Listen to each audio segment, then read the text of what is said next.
Alright, hello, I'm doing a tutorial video for Super Street Fighter 4 Arcade Edition, which has been out for quite some time. I know this is a pretty late tutorial, out a week ago, actually more than a week and one day. Well, alright, this is going to be the 4 new characters, but first off I'm going to start out with Oni, who is probably, I would have to say, my favourite of the bunch, just purely because of what he has. And he, to me, seems to be a combination of Ryu, Goken, and Akuma. Because he can do, you know, short jab, medium. Oops. Short jab, medium into fireball, which Ryu can do. But he can also do short jab, fierce. But traditionally, what you do with Ryu is short jab, fierce, EX Tatsu. Like that. It all works. He also has Goken's basic link, you know, jab, jab, jab, jab, light. And what he cannot do though is he cannot do Tatsu Shoryuken like Akuma. So it just doesn't work. The only time I found out is if you can do it, and this will never work, is if you're full screen away and you catch him. If your opponent is in the corner and you hit him with the last hit of the Tatsu, you can get one hit off of it. But no one's going to be retarded enough not to block that. And here are his moves. But as you can see, his fireball does not go full screen. But if you charge it, just like Goken, it then goes full screen. It goes at different speeds, depending on what button you use. His EX one cannot be charged and is always a double hit and goes full screen. He has a Dragon Punch, you know, medium, heavy. The best anti-air one I'll probably use is the heavy, because you can usually get 2 hits out of it if your opponent is close, and has the most priority of them all, and they pretty much do the same damage on hit in the air. But what's good is that if you're far away and you do a Dragon Punch, look how fast the recovery is.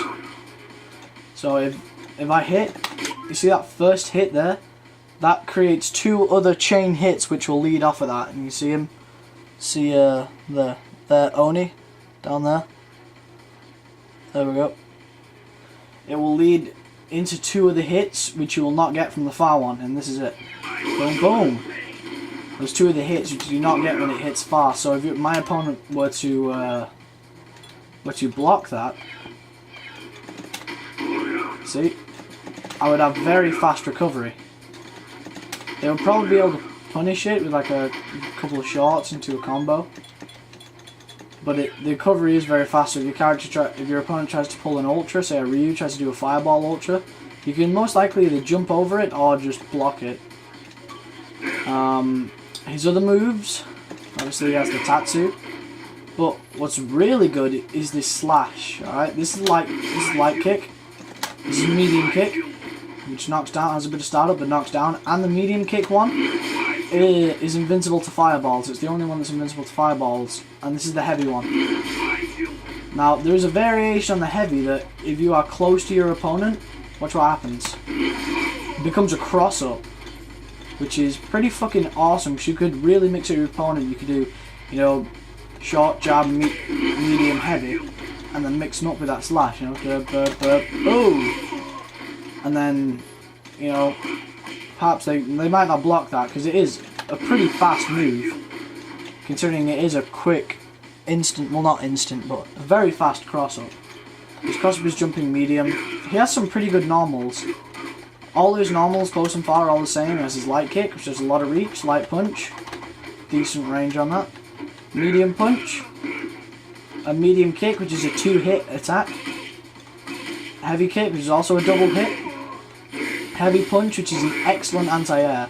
But he also has this move, forward and heavy punch. Now look how much fucking range this shit has. Look how ridiculous that is. That's like, just look how far it is. I mean, from fucking there to there. It's ridiculous. Boom, and you get hit. So you could use that as an anti-air, and also forward and heavy kick. That is, I would say, his best anti-air. Because if you look, they're more or less on the same angle. The standing heavy punch and the forward and roundhouse, but the forward and roundhouse has more reach and actually puts your opponent into a juggle state and creates distance, so they can't keep repeatedly jumping in. See that? Puts him in a juggle state and sends him all the way across the screen. Which heavy punch does not do, it just knocks him out of the air. His throw also generates a lot of space, which is very good. But anyway, enough of that. I'll just show his last couple of special moves here. This is a Dragon Punch plus kick. It's extremely fast, good for mix-ups. But the only problem I'll have to say with this move is that it's not an overhead, and it's pretty slow. The only overhead variant is the EX, and it's very damaging. Look at that, 170 damage just for a quick overhead. And you can also, the best move I would say is the light one. So if you get an EX slash, you can do that light pound and it'll hit your opponent, which I fucked up there. There we go. 210 damage, that's friggin' amazing when you think about it. So I could just go cross up, bump, bump, bump, bump, quick hit, into the slash. And look how much damage that did on Hakan's life bar. And bearing in mind Hakan is a higher health character. I think I'm gonna end this video here and then split it into a separate part. So yeah, give me a second.